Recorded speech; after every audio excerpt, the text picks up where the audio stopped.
Es itu sangat populer dan laris manis di Indonesia karena udaranya tropis.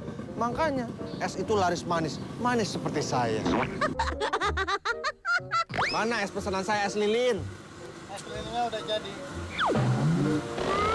Ini? Iya.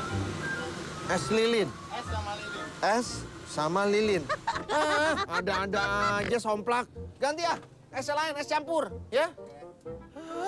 Kasih es lilin, es sama lilin. Harapiah itu. Sembari nunggu es saya jadi, mendingan nonton aja ini nih. Banyak es-es yang menggugah selera dan juga bikin ngiler. Hanya di warna, karena di balik warna banyak cerita. Guru.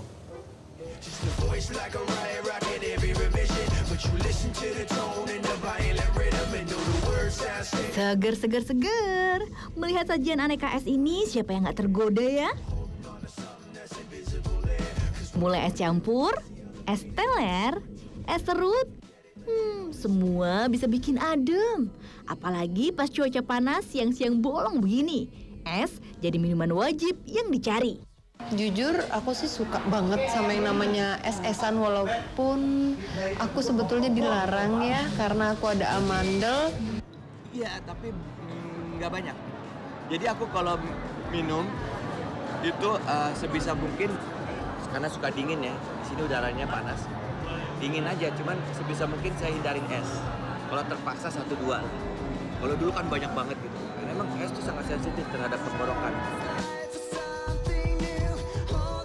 Tuh kan, biar kata dilarang sering-sering minum es, emang susah nolaknya. Apalagi kalau udah dapet yang maknyus dan menggoyang lidah. Seperti es yang satu ini nih, es salju. Buat yang aku suka banget sama es, minuman dingin yang satu ini wajib dicoba.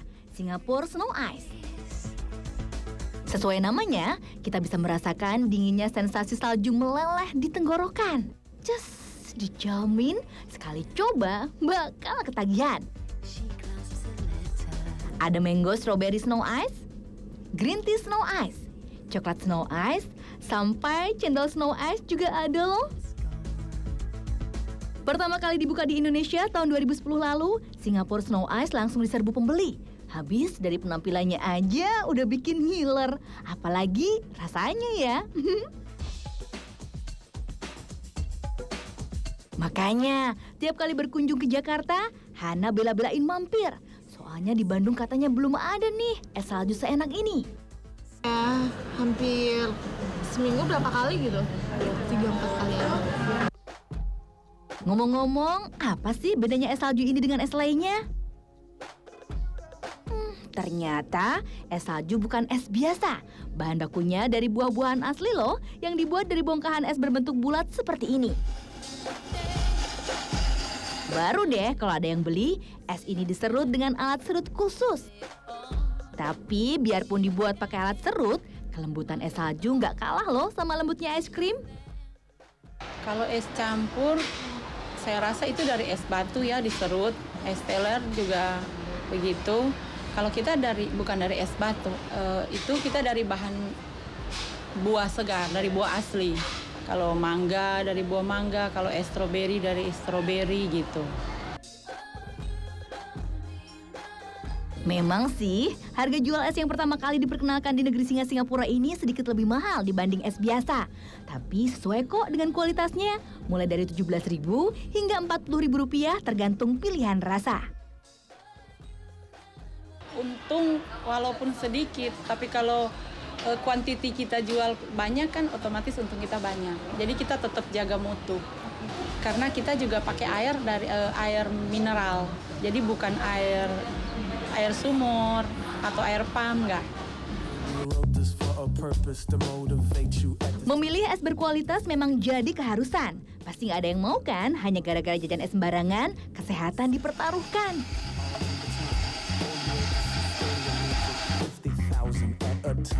Seperti cewek-cewek kece ini nih, yang tergabung dalam grup band Foxy. Mereka berempat ngaku doyan banget jajan es.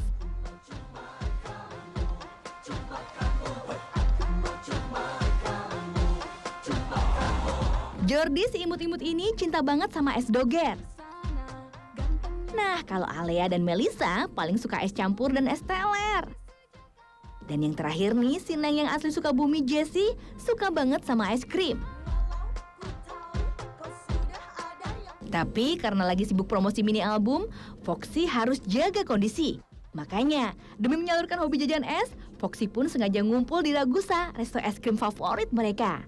Di sini, es krim spagettinya juara. Kita bisa makan es krim sih boleh, cuman jangan terlalu over kali ya. Seminggu sekali lah boleh. Hampir semua orang suka banget es krim, termasuk. Tapi itu bukan suatu larangan untuk kita penyanyi buat makan es krim, karena es krim itu dingin, terbuat dari gula yang tinggi banget, susu segala macam yang konon kabarnya bisa ngerusak suara. Es krim tetap boleh dikonsumsi, tidak terlihat. Bukan sombong, bukan belagu nih. Beberapa kali mereka sengaja hunting es pinggir jalan rame-rame. Nikmatnya hanya sesaat, penderitaannya berhari-hari. Habis, ujung-ujungnya pasti sakit tenggorokan. Kebanyakan minum kan pernah pastinya ya? Pasti flu biasanya. Tapi kalau misalnya minum esnya kayak ini jalan-jalan gitu kan, bisa sakit. Kita nggak tahu kan kalau gejalanya. Sakit tenggorokan memang nggak enak banget ya rasanya. Gejalanya nih, biasanya jadi sulit menelan, demam, dan batuk berlendir. Terus kalau diperiksa, biasanya bagian tenggorokan memerah dan amandel pun membesar. Tapi ngomong-ngomong nih, apa bener ya es yang jadi penyebabnya? Yuk kita tanya ahlinya. Kalau yang dapat menyebabkan peradangan di tenggorokan itu memang paling besar adalah virus. Itu sekitar 80% lah. Nah, selebihnya itu bisa disebabkan karena bakteri, itu sekitar 20%, 10-20%. Es di mana? Es itu adalah memicu terjadinya peradangan karena dinginnya. Kemudian pada peradangan yang sudah terjadi karena virus ditambah dengan minum es, maka proses penyembuhannya otomatis akan bertambah lama. Tuh kan, jadi belum tentu salah es yang kita minum loh. Daya tahan tubuh yang menurunlah sejatinya yang membuat kita nggak fit dan mudah terserang virus atau bakteri. Jadi kalau tubuh lagi nggak fit, makan es memang sebaiknya dihindari. Tapi kalau lagi sehat, sah-sah aja kok. Asal es yang dibeli higienis ya. Dan es sendiri kan kita tahu ya, kalau es bikin sendiri kita bisa tahu kebersihannya, higienisnya. Tapi kalau kita beli di luar, kita tidak tahu bahannya.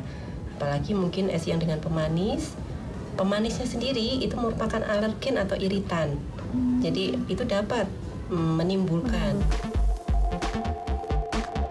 Yang bikin prihatin nih, selain pemanis buatan, banyak pedagang es terbiasa memakai es yang terbuat dari air mentah demi mengejar keuntungan berlipat.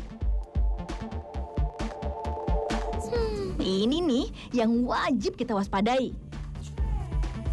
Pengen tahu bagaimana cara pembuatan es air mentah yang sehari-hari tanpa kita sadari kita minum? Info lengkapnya sesaat lagi ya, hanya di Warna.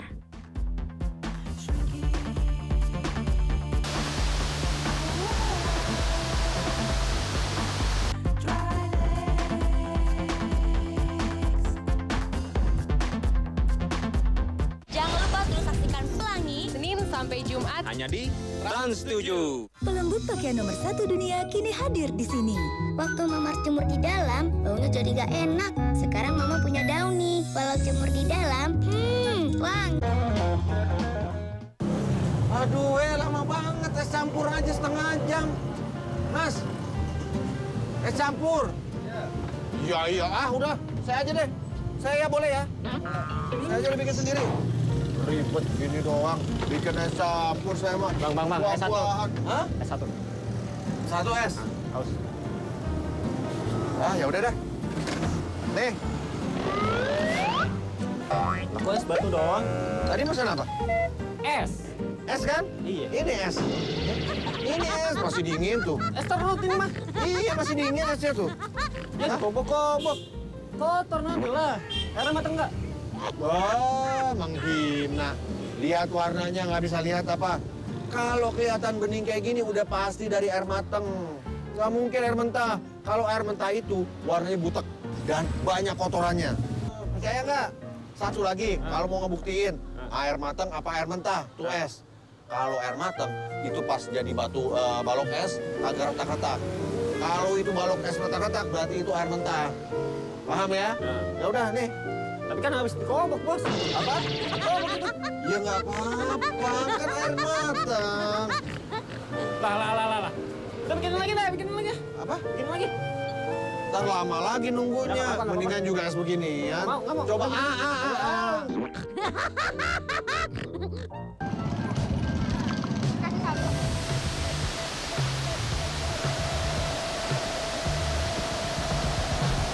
Es ternyata udah lama loh masuk dalam daftar makanan atau minuman yang disuka sepanjang zaman. Bahkan pada tahun 64 Masehi, Kaisar Nero dari Romawi sudah sering menjamu tamu kerajaannya dengan hidangan yang terdiri dari salju halus yang dicampur dengan madu dan buah-buahan. Nah, kalau zaman sekarang nih, ada beberapa varian es yang masuk daftar minuman terenak sedunia. Kita boleh bangga nih, 2 es khas Indonesia masuk dalam daftar 50 minuman terenak sedunia versi CNN Travel. Pertama adalah es cendol. Sensasi manis dan gurih es cendol jadi alasan minuman ini disukai dan berhasil masuk ke peringkat 45 minuman terenak di dunia. Sementara es kelapa muda masuk peringkat 19 loh. Kelezatan air kelapa dingin, dipadu sirup berwarna dan serutan daging kelapa, membuat racikan es yang satu ini berhasil mengalahkan bubble iced tea dari Taiwan dan coklat milkshake asal Amerika Serikat. Harus dicoba ya. Makanya, prihatin banget ya jika kelezatan es yang jadi favorit semua kalangan ini lantas dinodai ulah sejumlah oknum nakal yang hanya mementingkan keuntungan belaka tanpa memperhatikan kesehatan konsumennya. Yang bikin prihatin, kalau udah disulap jadi olahan es menggoda seperti ini, sulit banget ya kita membedakannya. Cara ngebedain es higienis sama es balok. Gampang Mbak, es higienis itu es yang ada di rumah aku. Karena aku tahu bikinnya gimana, siapa yang bikin, otomatis es di rumah aku tuh higienis. Bisa nih diterima sama perut aku Mbak. Jangan es balok. Iya, sampai detik ini sih aku kalau mau minum es lebih lihat-lihat tempat ya gitu. Maksudnya dari penjualannya gimana, terus situasi dari tempat yang dijual tuh gimana gitu. Karena apa ya, lebih baik aku nahan minum es gitu daripada nanti berakibat yang kurang baik gitu buat badan. Jadi ditahan. Nah, zaman sekarang untuk bisa membedakan mana yang baik, mana yang tidak baik untuk makanan. Kalau aku sih standar aja. Barang kenal duit, duit kenal barang. Jadi semakin mahal harga esnya, nggak mungkin dong produksi kualitas dari bahannya itu juga dia ngambil dari kualitas yang rendah. Jadi kalau buat aku mendingan agak sedikit mahal deh. Bayar untuk beli ice cream dan beli di tempat-tempat yang rasanya kita juga aman dan dari brand yang aman gitu. Jadi kalau misalkan, wah ada 1000 merek gitu, terus dapetnya banyak banget atau kualitasnya kok kayaknya menggiurkan gitu warnanya. Kalau aku sih itu bisa patut dicurigain sih. Ingin tahu lebih jelas proses pembuatan es balok dan es kristal atau SQ? Kami pun menyambangi beberapa sentra pembuatan es di kawasan Jakarta dan Tangerang. Di sini kita bisa melihat bahan baku es yang jelas-jelas dibuat dari air kolam tanpa melalui proses penyaringan atau pemanasan. Yang lebih memprihatinkan lagi adalah saat kami menyambangi sentra pembuatan es balok dan es kristal atau es cube di kawasan Tangerang, Banten. Di sini, es yang diproduksi diambil langsung dari sungai. Jika debit air menurun, barulah produsen es memakai air pump sebagai bahan baku es. Lagi-lagi tanpa mengalami proses sterilisasi alias air mentah. Kan dari, kalau di sini kan dari air pump nanti kan kita saring dari sini seperti air isi ulang punya saringan, lalu ya udah kita proses jadi es cube. Menurut pengetahuan Joni, es buatannya sudah memenuhi syarat karena telah mengalami proses pembekuan hingga 0 derajat. Jadi pertanyaan, apakah si bakteri virus jamur itu mati? Tidak. Kenapa? Karena air berubah menjadi es cukup didinginkan 0 derajat.